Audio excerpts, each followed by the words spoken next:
Hello everyone. आज की इस वीडियो में हम डिस्कस कर रहे होंगे हमारे इम्पॉर्टेंट रूलर ऑफ दिल्ली सल्तनत, दैट इज़ अलाउद्दीन खिलजी। ये हमारा सीरीज 9 है। तो starting our video without further delay. So Alauddin Khilji. Alauddin Khilji, पिछले वीडियोस में हम लोगों ने डिस्कस करा कि अलाउद्दीन खिलजी से पहले दिल्ली का सुल्तान कौन था। दैट वाज जलालुद्दीन था। और जलालुद्दीन बेसिकली अलाउद्दीन अलाउद्दीन का चाचा था कौन, जलालुद्दीन। और जलालुद्दीन काफ़ी ज़्यादा ओल्ड था, और मतलब वो 70 ईयर्स का हो चुका था तब वो गद्दी पे आया। और जब वो गद्दी पे आया तो वो काफ़ी ज़्यादा लिबरल और नम्र स्वभाव का था। तो लेकिन उसकी जो शासन करने की जो उसकी इच्छा थी वो कभी पूरी ही नहीं हो रही थी। मतलब वो चाहता था कि जितना ज़्यादा वो शासन कर सके वो करना चाहता था। वो अपनी गद्दी को किसी को सौंपना नहीं चाहता था। लेकिन जो अ, उसका जो नेफ्यू था अलाउद्दीन खिलजी, वो चाहता था कि किसी भी तरीके से जलालुद्दीन मुझे अपनी गद्दी दे दे, और मैं वहाँ पे राज्य करूँ। तो जब ये आते हैं कहाँ पे, जब ये इंडिया आते हैं कौन, जलालुद्दीन खिलजी शासन करने के लिए। तो इस टाइम में यहाँ पे मंगोल्स मंगोल्स पूरे भरे होते हैं। तो जो इसके कमांडर इन चीफ भी होते हैं अलाउद्दीन खिलजी। तो अलाउद्दीन खिलजी ने बोला कि यहाँ पे वो मंगोल से लड़ाई करेगा और मंगोल्स को यहाँ से हटाएगा। तो फिर उसने ऐसा किया, अलाउद्दीन खिलजी ने उसने हिम्मत दिखाई और ऐसा किया। और फिर जलालुद्दीन खिलजी आके यहाँ पे शासन करते हैं। उसके बाद ये सब मैंने पिछली वीडियोस में भी डिस्कस कर रखा है। तो जो अलाउद्दीन खिलजी है, उसकी ऐसी चाहत होती है कि किसी ना किसी रीज़न से जलालुद्दीन खिलजी इस पे खुश होके इसे अपना राज्यकाल सौंप दे। तो उसके ही एक कम्प्लीमेंट में उसने काफ़ी सारे लड़ाई भी करी और काफ़ी सारे लूट-पाट भी करे एरियाज़ को। और जलालुद्दीन को खुश करने के लिए। तो वो जो कुछ वार्स थे उसको हम यहाँ पे डिस्कस कर लेते हैं। 1294 में जो विल्सा रीजन था, विल्सा जो कि मध्य प्रदेश की एरिया है, तो यहाँ पे अलाउद्दीन ने अटैक करा। Alauddin attacked here. और फिर यहाँ पे लूट पाट मचाई। और करोड़ करोड़ का जो संपत्ति था वो लूट के और ये फिर जलालुद्दीन खिलजी को इसने सौंप दिया। और फिर जो जलालुद्दीन खिलजी था उसने खुश होके अलाउद्दीन खिलजी को अवध की सूबेदार आ, बना दी। अवध का सूबेदार किसे बनाया? तो जलालुद्दीन खिलजी को किसने बनाया? जलालुद्दीन ने। खुश होके आ, किस चीज़ के बिहाफ पे? तो वो था विल्सा, मध्य प्रदेश में जो है उसको लूट पाट किया उसने, इसके खुशी में, इसके उपलक्ष्य में। तो 1294 में ये वार हुई थी। और जो कि मैंने पिछली वीडियो में डिस्कस किया था अबाउट मलिक छज्जू का विद्रोह। तो इस टाइम में जब वो विद्रोह होता है तो इस विद्रोह में अलाउद्दीन खिलजी काफ़ी ज़्यादा सपोर्ट करते हैं जलालुद्दीन खिलजी को। इसके उपलक्ष्य में 1294 में जो अलाउद्दीन खिलजी है उसे करा मानिकपुर की जो सूबेदारी है वो दे दी जाती है। कहाँ की? करा मानिकपुर। करा मानिकपुर ये कहाँ प्रेजेंट है? That is in UP, Uttar Pradesh में करा मानिकपुर। तो यहाँ की सूबेदार है पोस्ट, तो ये दे दी जाती है किसको? अलाउद्दीन को ये पोस्ट दे दी जाती है।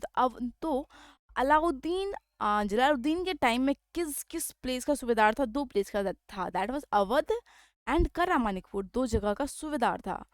उसके बाद 1296 में, राइट, 1296 की अगर मैं बात करूँ तो इस टाइम में देवगिरी पे आक्रमण करता है कौन? देवगिरी पे अलाउद्दीन अटैक करता है, आक्रमण करता है। और फिर यहाँ के जो राजा होते हैं चंद्रदेव, यहाँ के राजा चंद्रदेव होते हैं, इन पे अटैक करता है। इसके बारे में हम नेक्स्ट हम आगे फर्दर डिस्कस करेंगे। इस पे अटैक करता है 1296 में। ये जलालुद्दीन के शासन काल की बातें मैं यहाँ पे डिस्कस कर रही हूँ। उसके बाद 1296 की ही बात हो रही है, जहाँ पे अलाउद्दीन खिलजी ने करामानिकपुर लूट के, जब वो आ रहा था करामानिकपुर लूट के, करामानिकपुर लूट के जब आ रहा था, तो अलाउद्दीन, तो जो जलालुद्दीन खिलजी था उसने उसने संदेश भेजा कि वो बहुत सारा सोना धन लूट के आ रहा है। तो जलालुद्दीन खिलजी उसके उपलक्ष्य में जाते हैं वहाँ से अलाउद्दीन खिलजी के पास उस धन को लेने के लिए। तो वहाँ पे क्या करता है अलाउद्दीन खिलजी, जलालुद्दीन खिलजी का सर काट देता है, और वो उसका सर काट के पूरे एरिया में उसको सर लेके घूमता है, और 1296 में ये मार देता है। नो, ही हैड किल्ड, किसको? जलालुद्दीन खिलजी को। इसका वध कर देता है, सर काट देता है। कौन? जलालुद्दीन अलाउद्दीन खिलजी।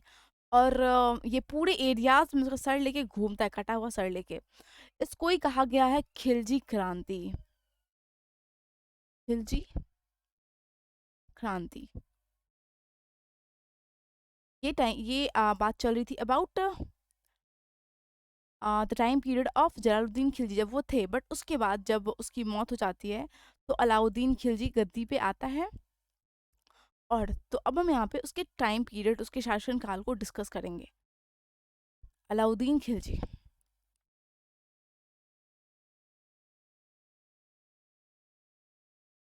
उसके टाइम पीरियड की अगर मैं बात करूँ, तो दैट इज 1296 टू 1316। ये टाइम पीरियड टोटल 20 साल का है। और 20 साल में अलाउद्दीन खिलजी ने 8 लड़ाई लड़ी। 8 लड़ाई में मैं बता दूं कि इसने एक भी लड़ाई नहीं हारी, और he won every battle. Every battle, हर लड़ाई को वो जीता। इसीलिए उसे आ, सिकंदर फर्स्ट भी कहा जाता है। सिकंदर, सिकंदर फर्स्ट और सिकंदर सानी। सिकंदर सानी। और ये अपने आप को अलेक्जेंडर सेकंड भी बताता है। Alexander second. इसे हम वर्ल्ड विक्टर भी कहते हैं। काफी ज्यादा इफिशियंट रूलर था ये। Efficient ruler. इफिशियंट रूलर, और हम इसे कह सकते हैं प्रभावशाली शासक। प्रभावशाली शासक अलाउद्दीन खिलजी था। अलाउद्दीन खिलजी की अगर मैं बचपन की तो जिसका नेम था उसकी बात करूँ, तो वो था अली गुरशाप।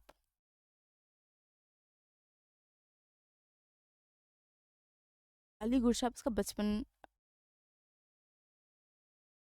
का नाम था। और इसके जो बेस्ट फ्रेंड थे, दैट वाज अलाउल मुल्क।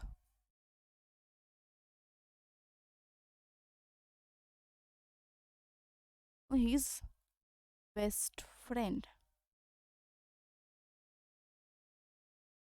बेस्ट फ्रेंड हम कह सकते हैं, या फिर कह सकते हैं fast friend of Alauddin Khilji.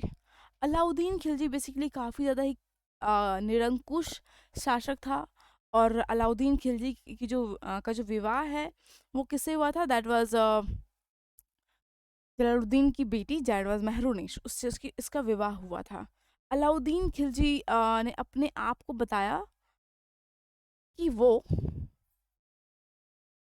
यामीन उल खिलाफत नाशीरी अमीर उल मोमनिन, अपने आप को उसने बताया कि वो ये है। अगर मैं यहाँ पे उसका नाम लिखूँ, दैट इज यामीन, यामीन उल खिलाफत नासीरी, नासीरी अमीर उल मोमनिन। अमीर उल मोमनिन, यामीन उल खिलाफत नासीरी उल मोमनिन। इसने अपने आप को बताया कि वो ये है। और इसने, अलाउद्दीन खिलजी ने, उसने इस चीज़ को इम्पोर्टेंट नहीं समझा कि वो किसी भी खलीफा से पादरी प्रदान करे, या फिर वो किसी उलेमा का साथ दे, मतलब उलेमा या किसी भी रिलीजन से संबंधित कोई कार्य करे, वो ऐसा नहीं चाहता था। और वो चाहता था कि वो एक ऐसा सुल्तान बने जो कि धर्म पर राज का नियंत्रण स्थापित करे, राइट। धर्म पर, ये पहला सुल्तान था दिल्ली का जो कि धर्म पर राज्य का नियंत्रण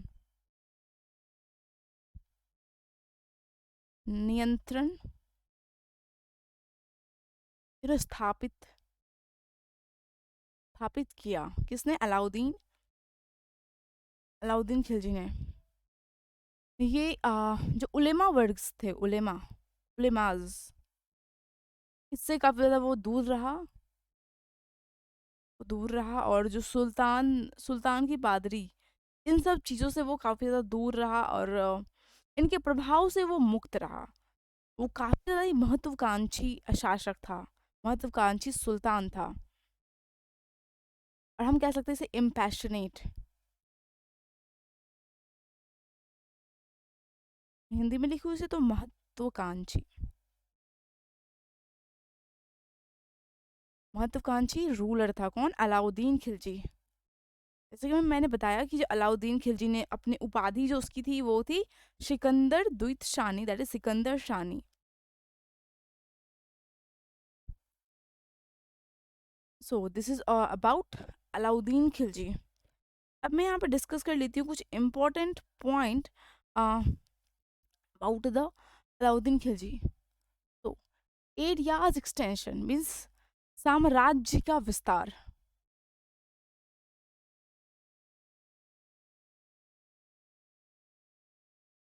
साम्राज्य का विस्तार किस तरीके से अलाउद्दीन खिलजी ने किया?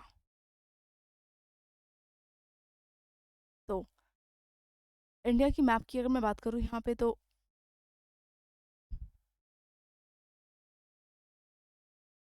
ये जो नॉर्थ वाला रीजन है, नॉर्थ, और ये साउथ, साउथ, ये हो गया हमारा उत्तर, और ये दक्षिण। तो आ, भारत के जो राज्य थे, भारत के उत्तर राज्य के लिए अलग नीति थी। किसकी? अलाउद्दीन खिलजी की। और भारत के दक्षिण राज्य के लिए अलग नीति थी। नीति मीन्स पॉलिसी, राइट। तो कौन कौन सी पॉलिसी थी? अगर मैं नॉर्थ की बात करूं, नॉर्थ एरियाज की,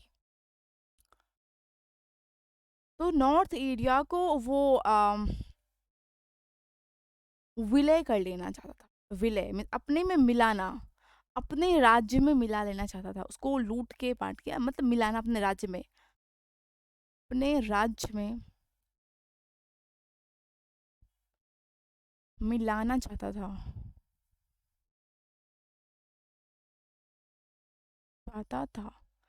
और जो जो साउथ रीजन्स है, साउथ एरिया, उससे लगान वसूल करना चाहता, मतलब टैक्स कलेक्शन, लगान वसूली करना, मतलब उस राज्य को उसे विलय, अपने अपने राज्य में उसे विलय नहीं करना है, बस उससे वर्षों में लगान, जो लगान है उसे वसूल करता था, राइट। टैक्स कलेक्शन हम से कह सकते हैं, टैक्स कलेक्शन। तो ये कौन कौन से एरियाज थे, इसे हम यहाँ पे डिस्कस कर लेते हैं। उत्तर भारत की अगर मैं बात करूँ तो वो जो फर्स्ट एरिया था that was Gujarat, right.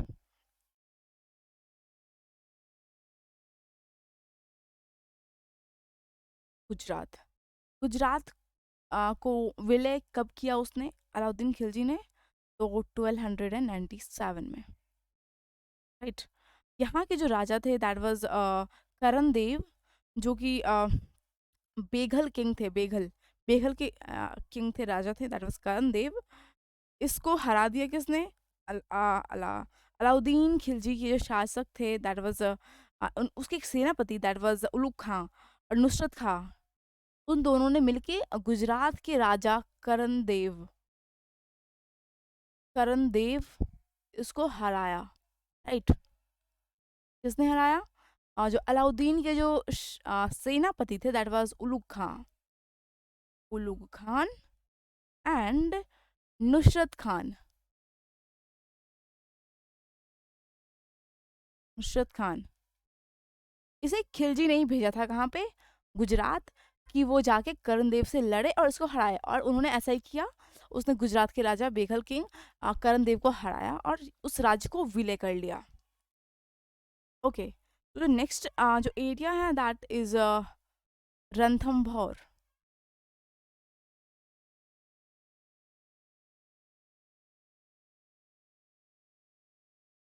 Ranthambore area. And जो नेक्स्ट एरिया था वो था हमारा चित्तौड़गढ़, राइट। तो सेकंड हमने देखा that first one was Gujarat, second one was Ranthambore, and the next one was Chittorgarh.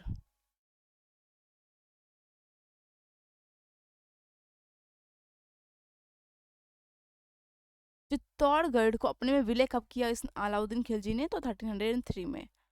इसकी जो स्टोरी है कि यहाँ के जो राजा, चित्तौड़गढ़ बेसिकली राजस्थान में प्रेजेंट है, राजस्थान में। यहाँ के राजा राणा रतन सेन, इसके बारे में हम डिस्कस करेंगे फर्दर इसी वीडियो में। तो हमने यहाँ पे देखा चित्तौड़गढ़ को 1303 में इसने अपने आप में विलय कर लिया। ओके, जो नेक्स्ट है हमारा fourth one, that is Malwa. Malwa 1307 इसमें इसे विलय किया। जो फिफ्थ वन था हमारा दैट इज धार, एंड जो सिक्स्थ वन था हमारा that was Chanderi, and seventh में था हमारा शिवाना।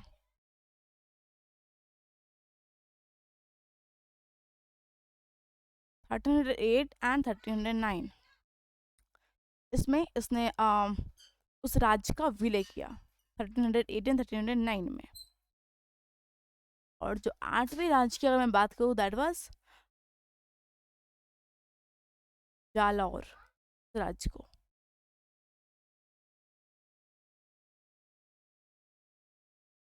और अगर मैं यहाँ पे दक्षिण भारत की बात करूँ, दक्षिण Bharat south area, south states, तो वो कौन कौन से थे, that was Devagiri, and second was Warangal. Devagiri को सबसे पहले तो ये 1297 में इस पर अटैक करते हैं। उसके बाद ये मलिक काफूर को भेजते हैं सेनापति, अपने सेनापति को कुछ सेना के साथ इन 1307। ये हम फर्दर डिस्कस करेंगे अभी। तो वारंगल, वारंगल कहाँ जो प्रेजेंट है that was in Telangana.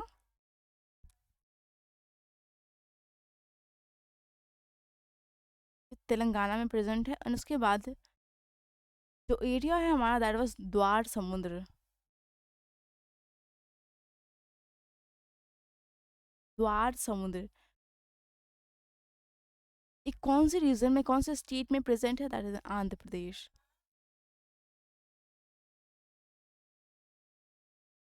Right. And the fourth area is here that Malabar. Malabar इसे हम मदुरई भी कहते हैं,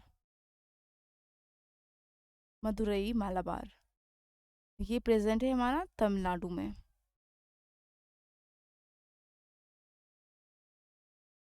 तमिलनाडु। ओके, सो हमने डिस्कस किया यहाँ पे देवगिरी, देन वारंगल, देन द्वार समुद्र जो कि आंध्र प्रदेश में है, एंड देन मालाबार से मदुरई भी कहते हैं। और वो कौन से स्टेट में प्रेजेंट है, that is in Tamil Nadu. In areas में अलाउद्दीन खिलजी ने टैक्स कलेक्ट किया पर ईयर के हिसाब से, वो टैक्स कलेक्ट करता था। लेकिन अगर मैं इस एरियाज की बात करूँ तो इससे मतलब अपने में क्या कर लिया, इसे एनेक्सेशन कर लिया, इसका विलय कर लिया, राइट, इसका विलय कर लिया अपने आप में। तो ये हमने देखी कि एरियाज एनेक्सेशन के बारे में कि किस तरीके से वो अपने साम्राज्य का विस्तार करता है, कौन, अलाउद्दीन खिलजी। यहाँ पे अब हम देवगिरी के बारे में कुछ इम्पोर्टेंट पॉइंट डिस्कस कर लेते हैं अबाउट देवगिरी। जैसे कि हमने यहाँ पे देखा कि देवगिरी कौन सा एरिया था, साउथ का, तो साउथ के एरिया में क्या हो रहा था, टैक्स कलेक्शन की बात हो रही थी, राइट, टैक्स कलेक्ट होने की। तो यहाँ पे हम डिस्कस कर लेते हैं अबाउट इट। तो देवगिरी में सबसे पहले 1296 में जो यहाँ के जो शासक होते हैं, दैट वाज रामचंद्र देव। चंद्रदेव, इस पे अटैक करता है कौन, अलाउद्दीन, राइट, अलाउद्दीन इस पे अटैक करता है। और उसके बाद एज वी ऑल नो कि यहाँ पे उसको यही बोले कि टैक्स देने को। तो क्योंकि दक्षिण के एरिया में क्या हो रहा था, टैक्स कलेक्ट, लगान वसूली हो रहा था। तो इनसे जो लगान वसूली हो रही थी प्रति वर्ष, वो उसे कहा जाता है एलिचपूर की आय, पर ईयर भेजना पड़ता था देवगिरी के राजा रामचंद्र देव को अलाउद्दीन के पास। उस आय को हम क्या कहते हैं, एलिचपूर की आय, एलिचपूर की, राइट, ओके। सो इतना ये जो आय थी वो पर ईयर सेंड करनी पड़ती थी, पर ईयर देनी पड़ती थी किसे, देवगिरी के राजा को, अलाउद्दीन को देना पड़ता था। तो अगर मैं जब 1305 एंड 1306, जब ये ईयर आया, तो इस टाइम में अ, जो देवगिरी के राजा रामचंद्र देव है, उसने अलाउद्दीन को ये जो टैक्स है वो नहीं भेजा, दिल्ली नहीं भेजा, राइट, दिल्ली नहीं भेजा। तो इससे क्या हुआ कि जो अलाउद्दीन खिलजी है वो काफ़ी ज़्यादा हाइपर हो गया, और फिर उसने अटैक करने को 1307 में भेजा किसे, अपने सेनापति मलिक मलिक काफूर, इसे भेजा। कहाँ भेजा, देवगिरी, कि जाके देखने को कि क्यों ऐसा हो रहा है, मतलब कि जो पर ईयर जो कि एक टैक्स जो फॉर्म की गई थी कि इतना इतना उसे टैक्स देना है, वो क्यों नहीं दे रहा है इस चीज़ के लिए। तो फिर ये यहाँ पे गया। उसके बाद मलिक काफूर ने क्या क्या किया यहाँ पे आके, तो फिर इसने अटैक कर दिया।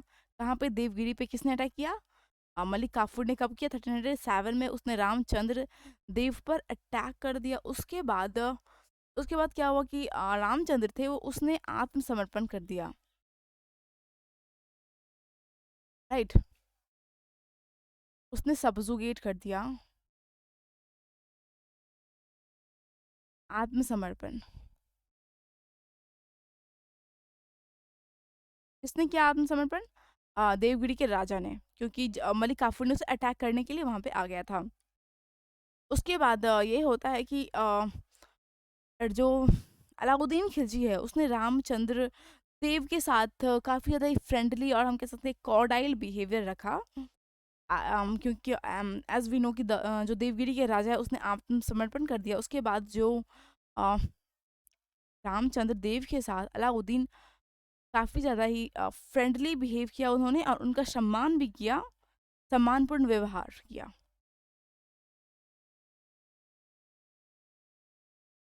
सम्मानपूर्ण व्यवहार। उसके उपलक्ष्य में रामचंद्र देव को अलाउद्दीन खिलजी ने राय रायन की उपाधि दी, राय रायन की उपाधि दी। उसके साथ साथ उन्होंने उसे 1 लाख सोने का टनका दिया, 1 लाख गोल्ड क्वाइन इन्हें दिया। उसके साथ साथ नवसारी का जिला भी इन्हें प्रदान कर दिया, नवसारी का जिला, नवसारी डिस्ट्रिक्ट भी से दे दी। किसने दी, अलाउद्दीन खिलजी ने। किसे, रामचंद्र देव, जो कि जलालुद्दीन, जो कि देवगिरी का राजा था, शासक था। सो 1312 की अगर मैं बात करूं, 1312 इस टाइम में मलिक काफूर,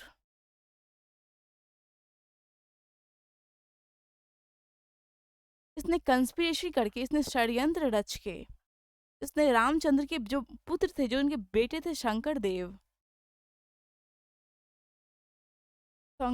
इनके विरुद्ध इन्होंने अभियान चलाया। किसने, it is important point two remember that 1312 में मलिक काफूर ने शंकर देव, जो कि बेटा था किसका, तो रामचंद्र देव का बेटा, जिसके विरुद्ध अभियान चलाया, षड्यंत्र रच के, दैट वाज मलिक काफूर, उसने चलाया।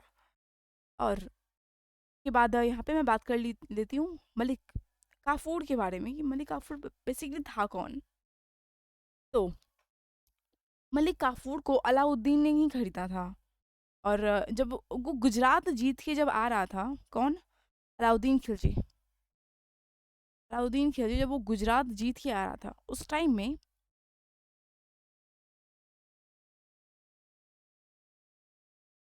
गुजरात विजय के ही दौरान उसने मलिक काफूर को खरीदा था, नो थाउजेंड, 1000 दिनार में। इसीलिए हम इसे 1000 दिनारी भी कहते हैं, 1000 दिनारी, राइट, 1000 दिनारी किसे कहते हैं हम, मलिक काफूर को।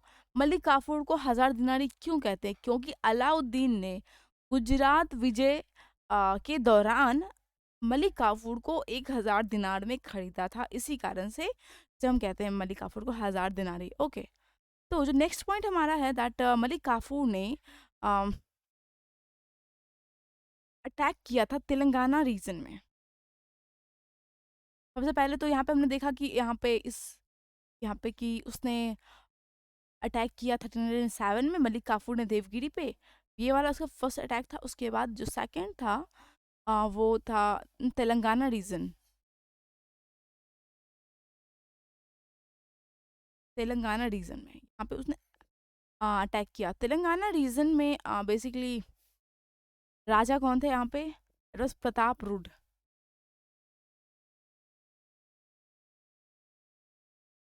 प्रताप रुड देव, ये यहाँ के राजा थे। तो इन्होंने अभी यहाँ पे आत्मसमर्पण कर दिया और इन्होंने मलिक काफूर को एक कोहिनूर का हीरा सौंपा। इन्होंने प्रताप रुद्र देव, जो कि तेलंगाना के राजा थे, इन्होंने मलिक काफूर को एक कोहिनूर का हीरा दिया, कोहिनूर डायमंड, राइट। और फिर मलिक काफूर ने इसे आ, अलाउद्दीन को सौंपा, अलाउद्दीन को दिया, राइट। इधर अबाउट मलिक काफूर।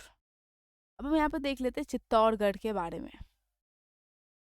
चित्तौड़गढ़, राणा रतन सेन। तो जो चित्तौड़गढ़ यहाँ पे हमने क्या देखा कि कौन से एरिया में आता है, तो वो नॉर्थ वाले में, ये साउथ था एंड ये नॉर्थ, तो नॉर्थ एरिया में आता है। तो नॉर्थ में आ रहा है तो क्या होगा, विलय ही होगा। तो क्या हुआ कि जो Chittor area that is in Rajasthan,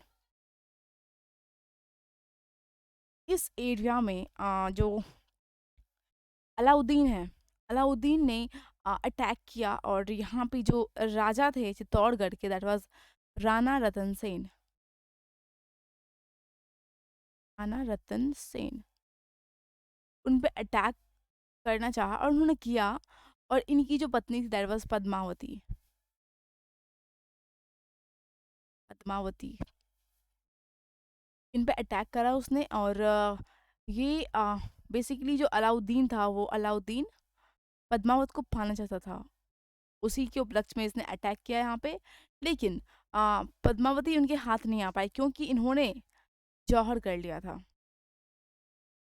तो अब यहाँ पे जौहर क्या होता है, सो जौहर मीन्स होता है कि एक जलती हुई अग्नि कुंड में इसमें कूद जाना, अपनी जान दे देना, दैट इज कॉल्ड जौहर। पद्मावती ने जौहर दी थी। क्यों, क्योंकि एक तो उनकी राम रतन सेन उनके पति की मृत्यु हो गई थी और अलाउद्दीन इन्हें पाना चाहते थे। इसी के उपलक्ष्य में इन्होंने जौहर किया। इनके साथ साथ बहुत सारी जो राजपूत कन्याएं थी उन्होंने भी जौहर किया, अग्नि कुंड में कूद के इन्होंने जौहर किया। तो जो पद्मावत की जो स्टोरी है, ये जो काव्य है, जो काव्य की रचना की गई है, रचना ये मलिक मोहम्मद जैसी के द्वारा किया गया है।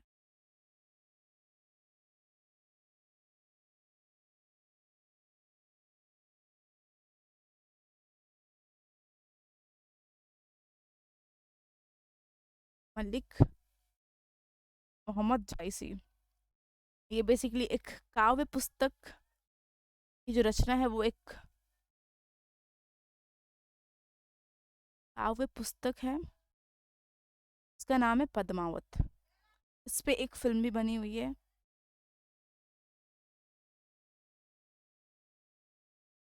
पद्मावत।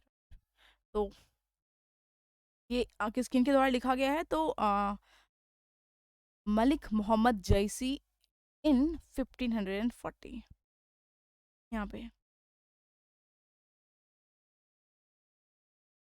इन्होंने लिखा। तो उसके बाद जब अलाउद्दीन खिलजी अपने राज्य में आता है, तो उसे काफ़ी सारे विद्रोह का सामना करना पड़ता है, राइट। काफ़ी सारे विद्रोह का सामना करना पड़ता है। तो उस विद्रोह से निपटने के लिए अ, अलाउद्दीन ने कुछ अध्यादेश जारी किए, कुछ 4 अध्यादेश जारी किए। उस अध्यादेश को हम डिस्कस कर रहे होंगे नेक्स्ट वीडियो में। इसके आगे भी कुछ इंपॉर्टेंट पॉइंट अभी बचते हैं, दैट इज़ ये प्रशासनिक व्यवस्था की कैसा उनका डिपार्टमेंट जो था, उनका सिस्टम किस तरीके से था अपने राज्य में, राज्य के प्रति कैसा उनकी व्यवस्था थी, उसको भी हम डिस्कस करेंगे। एंड उसके बाद हम टैक्सेशन सिस्टम, लगान व्यवस्था कैसी थी उनकी। इन्होंने लगान वसूल किया था, मतलब लैंड की मेजरमेंट करके, और मेजरमेंट यूनिट विश्वा था। इस सब चीज़ों को हम नेक्स्ट वीडियो में डिस्कस करेंगे। उसके बाद जो हमारा टॉपिक यहाँ पे जो नेक्स्ट है जो टॉपिक है दैट इज़ मिलिट्री सिस्टम। तो सैन्य की व्यवस्था किस तरीके से उन्होंने की अलाउद्दीन खिलजी ने अपने राज्य में। एंड देन जो बाजार व्यवस्था, जो मार्केट व्यवस्था किस तरीके से थी, उसको भी हम देखेंगे। उसके बाद जो अदर फैक्ट्स हैं अबाउट अलाउद्दीन खिलजी, उसको भी हम डिस्कस करेंगे इन नेक्स्ट वीडियो। तो मैंने इसलिए नहीं किया क्योंकि वीडियो काफ़ी ज़्यादा लंबी हो जाती, सो आई थॉट इसको नेक्स्ट वीडियो में हम डिस्कस कर रहे होंगे। So thank you everyone.